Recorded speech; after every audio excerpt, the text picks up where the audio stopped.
कोल्हापूर जिल्ह्यामध्ये आतापर्यंत 641 पर्यंत पाऊस पाऊस आपल्याकडे पडलेला आहे. मागच्या काही दिवसापासून आपल्याकडे पाऊस चालू आहे. सध्याला राधानगरी धरण हे 100% भरलेलं आहे आणि त्यातून एक दरवाजा 47 दरवाजे आहे, त्यातला एक दरवाजा ओपन झालेला आहे आणि जवळपास 2000 क्युसेक्स एवढ्या पाण्याचा प्रवाह चालू झालेला आहे.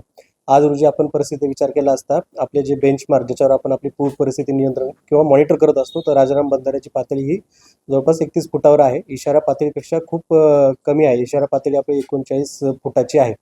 तर आम्ही ऑलरेडी राधानगरी धरणाचे दरवाजे उघडल्यानंतर आणि त्याच्या अगोदर पण सर्व यंत्रणांना अलर्ट राहण्यासाठी सांगितलेलं आहे.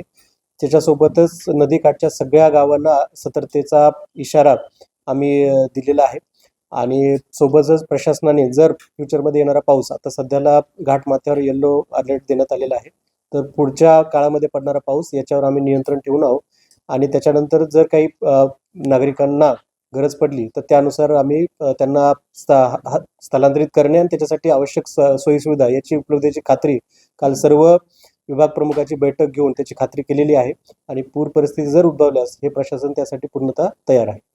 थँक्यू.